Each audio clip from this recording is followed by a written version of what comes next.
another video. I'm in the Poker House bucket hat, which means only one thing. We are here at one of my favorite places in Dallas, Poker House. A little bit of somber news though. I had some people tell me they have to close down in a few days.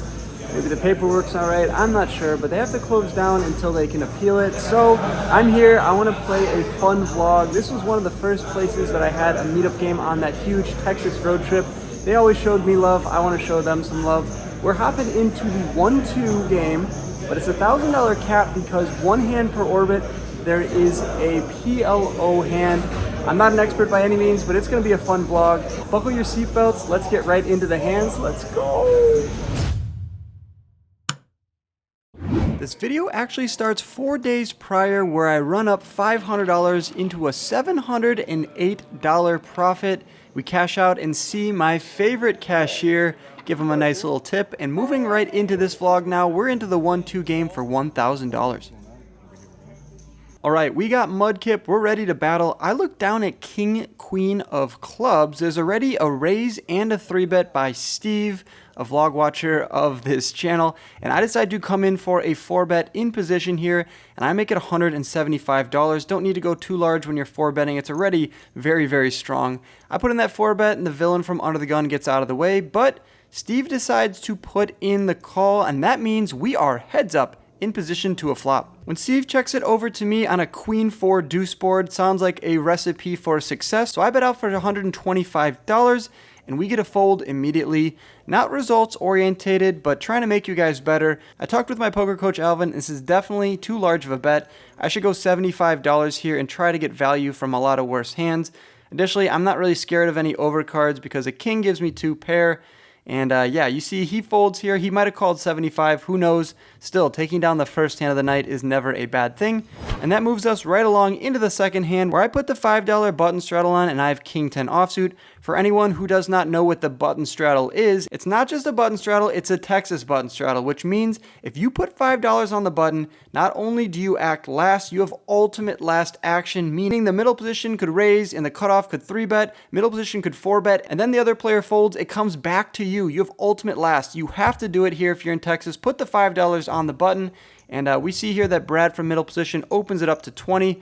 When everybody else folds, I decide to come in for a call. In position, we are going off to a flop, which comes 10-4-3 with 2 clubs. Brad checks it over to me, and I think I make a mistake checking behind. Just should be betting here and trying to get some value, but instead, I check behind, and we make 2 pair on the turn with the king of clubs. 2 pair and the flush draw seems pretty great. So when Brad checks it over to me for a second time, I bet out for $30, and he puts in the call. The river comes a brick, it's a 7 of hearts, and Brad checks it over one more time. I decide to overbet now, trying to make up for missed value on the flop, and I make it $115. At this point, I think he could call me with any king, any 10, maybe a hand like 9s or jacks, but some of those hands are a little bit unlikely given the way he played it. Still, I really like this overbet. It is solver approved, and Brad finds the fold, unfortunately, but winning another hand, no complaints for me. All right, pocket nueves now from the hijacked, and the cutoff Steve opens it up to $25. I decide just to call here. I think you can be mixing in some 3-bets as well. 2 other players decide to put in the 25 bucks. That means we are 4 ways to a flop. Let's see if we can spike a 9. The flop comes 4-3-3 and Steve bets out for $30. Now, we have 2 options, either calling or raising. We're never going to be folding. That'd be ludicrous, but I think I like calling a lot more than raising, and here's why. We want to keep all of his bluffs in if he has like king, queen with no diamond. If I just raise here, he's going to fold it, but he might continue on the turn. Additionally, if I raise here, he's just going to call with any of his flush draws anyways, so we're really just getting a lot of garbage to fold that might continue on the turn to begin with. So, with that being said, I don't do what I think is the best play, and I decide to raise it up to $80. But it's a learning moment here. Steve puts in the call, and we're going off to the turn. The turn now comes the 10 of clubs, and Steve checks it over to me. I think if I played the flop incorrectly, I definitely need to be checking behind on this turn. The reason is he's going to have a lot of 10s in his range that connect with the diamond draw, for instance, 10 jack, 10 9. And if he's calling me on the flop, he still could just have some overpairs that decided to check that flop. So when he checks it over to me, of course, I don't listen to myself once again, and I bet out for 80 bucks. My logic was here in the moment to bet small, and then he checked the river and I check behind and get to a cheap showdown.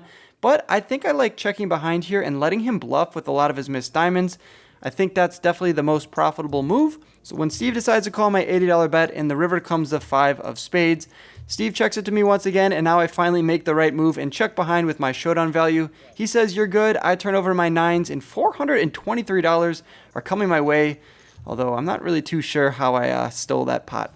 All right, fun one here with our homie in deep on the button. He puts a straddle out there. I raise it up to $20, and of course, he's going to defend it. We're also going to get Steve on our right to put in the call. We are going 3 ways in between 2 players to a flop, which is about as good as it can get. It comes ace-10-5 with 2 hearts, and the player on my right starts with a check. In between 2 opponents, I'm always going to be checking. That's what I do. I check it over to in deep, and he bets out for $40. Player on my right puts in the fold. I decide to stick in the call here. I think check raising is okay, but definitely calling is the right move. And of course, we get rewarded when the poker gods put the ace of diamonds on the turn. Bang, we turn trips. Not going to be leading into in deep. If he's bluffing on the flop, I want him to keep betting out on the turn. A lead here would just be way too strong, and if somehow he has a better ace than us, we can always improve with a heart. I check it over to in deep, and he does not slow down. He bets out for $45. And if you think I'm going to check raise here, you'd be mistaken. I'm just calling, keeping all those bluffs in, and hopefully spiking a heart on the river to cooler a better ace. When the river card comes, the deuce of clubs could be leading a small portion to prevent him from checking behind.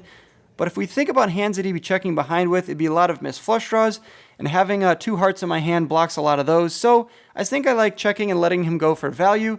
He decides to check behind with 10-5 of spades. So a counterfeited 2 pair on the flop. We get there on the turn. Just like that, $233 coming my way. All right, under the gun here, I raise it up to $20 with king-queen offsuit. And deep decides to put in the call from the hijack. And our homie Brad puts in the $20 as well from the cutoff, which brings in the 4th amigo, Steve, from the big blind. Look, I have pictures for everybody here. Awesome. The 3 most attractive guys in the poker room, and then myself, go 4 ways to a flop, which comes jack 9-5 with 2 diamonds. Steve checks it over to me. I'm multi-way here with 2 overcards. I'm going to be checking 100% of my range. And Deep and Brad both check behind, and we see the 5 of spades peel off on the turn. When Steve checks for a second time and no one bets the flop, it's a green light for me to toss some green chips in the middle. No one seems interested in this pot, so I'm going to be interested in betting $50, which thins the field all the way down to Brad on the cutoff. He doesn't raise, he just puts in the call, so I think blasting the river here will be the move if I miss my 10, queen, or king. Let's see what it brings in. A triple 5, the 5 of clubs, and I'm under the gun. I'm first to act. I think it's likely Brad has a 9, 8, 7, 6s, something like that. I think if I bet large here, I can get him to fold. I like an overbet, like 225 to 250 would be nasty. But instead, the thought process was right. The bet sizing was not. I bet out for $125, and hopefully that's not cheap enough for Brad to put in the call with a 9. He could put me on a busted diamond draw, but instead he folds. He got the memo that I was good. JK Brad, I'm showing that bluff to the table. I may not be the most attractive guy in the room, but I'm the one with all the chips. Ship it my way, dealer.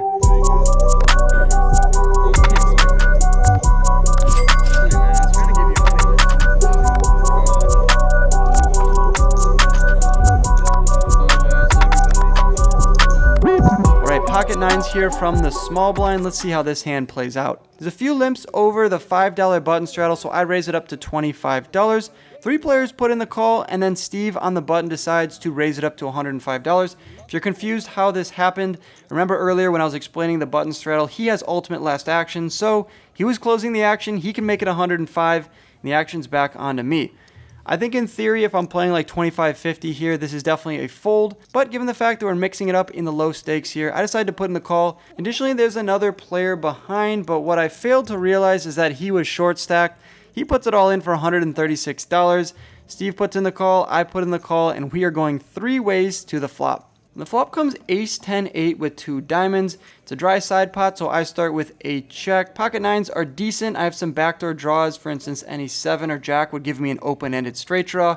Any diamond would give me a flush draw, although Steve's definitely going to have more of the strong diamonds than myself. When I check it over to Steve and he bets out for $100, this is a pretty clear fold.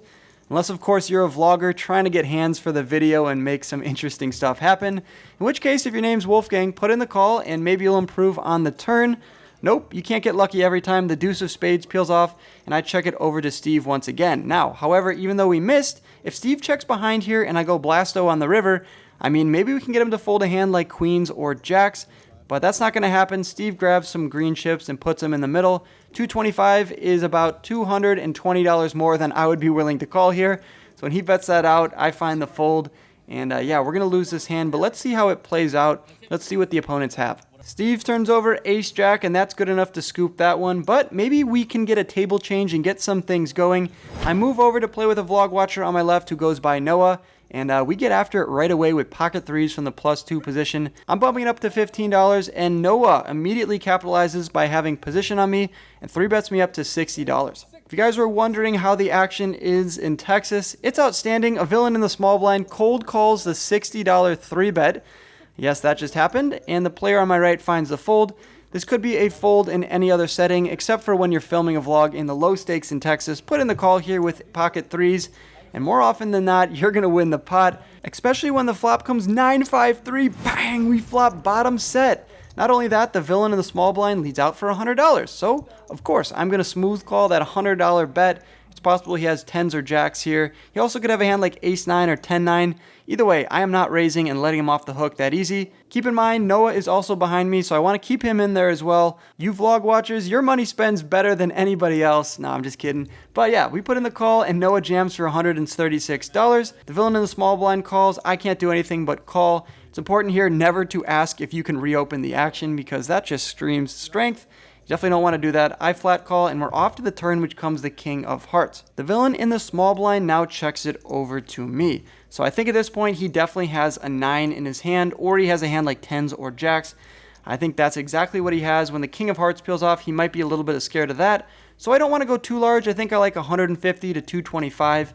But knowing me, I definitely muck up the bet sizing and make it 275, which I think is just a little bit too large if we're trying to target one of those 3 hands. No fear, in Texas, people are just going to check jam on you when you think they have a specific hand. They tell you otherwise, and he rips it in my face for $665. This is a snap call, however, I don't put my chips in right away. I'm a little bit superstitious, and I like to know how much it is. That way I can put all the chips over the line first. For instance, if I just call here with 1 chip and somehow I lose against pocket 5s or pocket 9s, I then have to go into my stack and pay everyone out from that. So, a little bit superstitious. I have 2 superstitions on the table. That's one of them.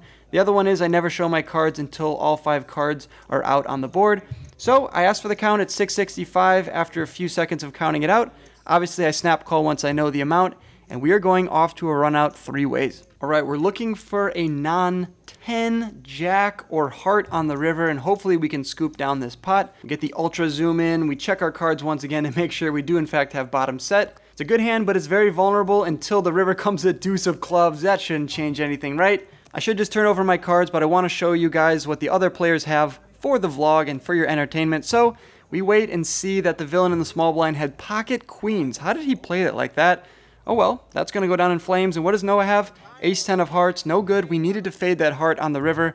Instead, that 2K pot is getting shipped over to me. Keep in mind, this is a 1-2 game, so that was just a $1,000 pot at 1-2. Sheesh, let's go. Ship it over to me, dealer. Hey, Noah, at least you made the vlog, though, right? Side note, if you or any of Noah's friends watching this video right now from Kansas, drop a comment down below, and maybe I'll come out to a home game in the near future. All right, pocket aces. We'll take it from 3s to aces. What an upgrade. We're in the low jack, and we see a raise from +1. Barry on my right, after just giving me a slice of pizza, puts in the call for 15 bucks. We're going to punish him for his niceness, and I 3-bet him to $65. Is anyone going to put in the call? Yep, a cold call from the cutoff for $65. We'll take that. And the villain in the +1 decides to put in the call. The action's back over to Barry, and he decides to 4-bet, rip it all in for $242. Now, before we go any further in this hand, let me know down in the comments what you guys would do in this spot. Do you just call here? Do you reopen the action with a 5-bet? That seems oddly familiar to Andrew Nemi on that Lodge live stream where he came in for, I believe, a 6-bet with pocket aces and got kings and queens to fold. He's gonna 6-bet. I fold. Doug lays it down. Fold kings there. Alex lays it down. The point is, 5-bets are just always the nuts, so maybe I just call here and bring in the cutoff or the +1 and get some dead money in there. I think that's definitely the best play to do in the long run, and I talked with Alvin about it, and he agrees. So, of course, if I'm saying that now, it means I made the wrong decision in the moment, and I decided to 5-bet to $525. Just wanted to get more money in and clean up some of the equity. I'm sure the cutoff and the +1 have around 5 to 15% equity here, and I wanted to just get rid of that. But I think in the long run, just calling here and letting one of them come in is definitely more profitable than re-raising here. Just like that, both other players fold, and we are off to a run out, which comes pretty clean for me, I think, until Barry turns over pocket jacks. So he just flops the stone cold nizzies there, and pocket ace is going down in flames, $617. Going over to Barry, and that was definitely a very expensive slice of pizza he gave me earlier. What do we got, Barry? Jacks. Jacks are good, man. Jacks are good. Have another slice of pizza if you want. All right, pocket tens now, and I raise it up to $25 pre-flop, and we get 2 callers. We are going 3 ways to a flop, so of course you're going to see a 10 on it. King 10-5, bang! We flop middle set. In between 2 opponents, I start with a check. That's called Monkey in the Middle, and the link to my course with my poker coach is down in the description. It's only $68. You learn a lot of things like this and understand poker at its core. Definitely great value for $68. Go click that link in the description if you want to check it out. They're checking through on the flop. The turn comes the 8 of clubs. The opponent checks over to me once again, and now we go for value. Got to go chunky here and make up for that missed value on the flop. I bet out for $60, and I think if anyone has a flush draw, straight draw, or a 2-pair type of hand, they're definitely going to be calling. Unfortunately, though, no one had anything. They all fold, and we're taking that one down. Yo, so I'm on live on TikTok right now, and I can't put this on here, but Noah just gave me his business card, so I put it on the live, and people have been calling him. Look, they're still calling him mid-hand. I'm not gonna be able to sleep. I'm all in. I'm All in the mid-hand, and he's getting, look at it, bro, he's getting spam called by the TikTok live. Look at this, he's getting spam called. Good luck all in, is this Noah? You suck at poker. Wolfgang stacked the I made the vlog. Can I get a oh yeah? Oh yeah. All right, a few hands to go here. In this one, I look down at 7-8 of clubs from the button. I raise it up to $15, and Noah in the small blind puts in the call, and the hijack and the cutoff both do as well. We are going 4 ways to a flop, which comes 10-9-5 with 2 hearts, and Noah in the small blind leads out for $20. The hijack puts in the call. I should be doing nothing other than flat calling here. That's what I decide to do, and we see the 3 of diamonds peel off on the turn. Noah was full of shit on the flop, so he starts with a check. The villain and the hijack decides to take up the betting lead and bets out for $50. Given the fact I have an open-ended straight draw, I could be calling here. The one thing you have to note when calling on a draw is what is the nuts, right? So can the villain and the hijack have king queen? Because I would want to see a jack or a 6 on the turn. A 6 would be great. I would have the nuts as long as it's not a heart. However, if a jack peels off, I definitely don't have the nuts because king queen could be a better straight. After thinking about it for a little while, I don't think the hijack could have king queen here. So I confidently put in the call, and Noah calls as well from the small blind. So maybe he's up shit's creek without a paddle, but we'll see what happens on the river when it comes to the ace of spades. Noah takes the strangest line of 2023 and now donk bets into the field for $75. The villain on the hijack jams for $200, which lets me get away from it, and I fold my hand. Noah folds his hand as well, and the villain in the hijack is going to take down that $550 pot.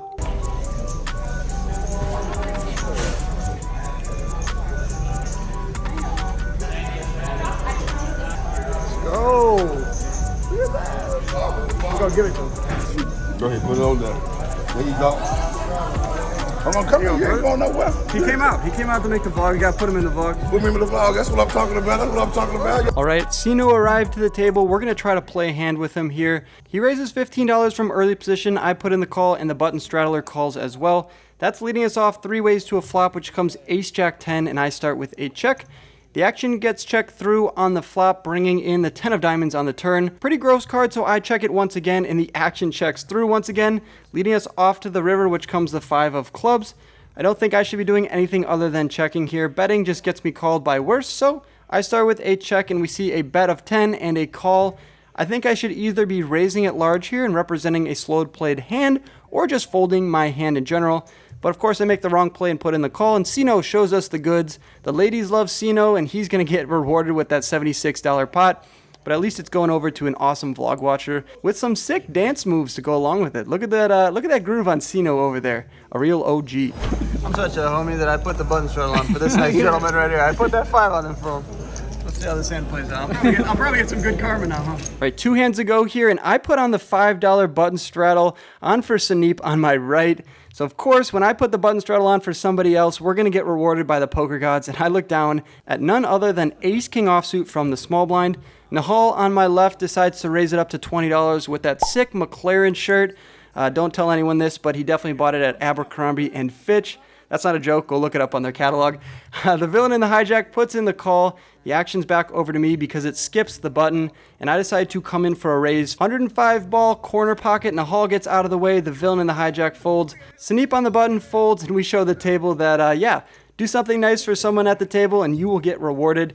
Taking down that pot, leading us off to the last one of the night. It would only be fitting if we could try to get one through with the Doyle. R.I.P. Doyle, one of the legends of the game, and up until this point, I haven't won a hand on the vlog with 10 deuce offsuit in honor of him. So of course, I'm going to try to wrap it up here. I'm up a ton of money. If I lose a little bit of it here, who cares? We're going to do it in honor of Doyle. I put the $5 button straddle on, and there's a raise and a call, so a great spot for me to come in for the squeeze with a premium hand, and I 3-bet him up to $80. The initial raiser folds, and the cutoff puts in the call. That's kind of the optimal situation here. You get someone just cold calling 15 to put in an additional $65 in the middle, and hopefully we can go blasto on the flop and turn and get him to fold and show it for the table. The flop comes 9-5-3 rainbow, and he checks it over to me. I'm going to go for a 1/3 pot size bet. Hopefully he just folds. Yes, he does. He folds it. We show it to the table in honor of Doyle, tip out the dealer, rack up our chips, and head over to the cage, exchanging them for some cold, hard cash. Head honchos who came around and they're like, let me do it again. Bang! Let's go! My guy. All right, you guys, that wraps up that 8-hour session here from one of our favorite spots, Poker House. The action was absolutely unbelievable. Got over to the table with Noah on it, and Nahal came, Sino started vlogging. We gave him one of our phone stands. We signed his hat. That was so much fun. I even got one through with a 10 deuce off for Doyle. Yeah, that was a super fun session. Got in for 1,000, out for 21.36, so profit of 11.36 in 8 hours. I don't know why I play anywhere else in Dallas. This place always is good to me and never disappoints. If you guys want great action, come check it out here at Poker House, although it is supposedly closing, so we have to pray to the poker gods here and see if they can keep this place open for a few more months, if not forever. But yeah, if you guys like this video, be sure to hit that subscribe button. Let me know down below what kind of videos you want to see more of, whether it's live streams, meetup games, fun games like this, maybe 5-10 or 1-2. Yeah, just let me know down below, and if you guys play live in the next few days, good luck on the felt. I'll catch you in the next video. Peace!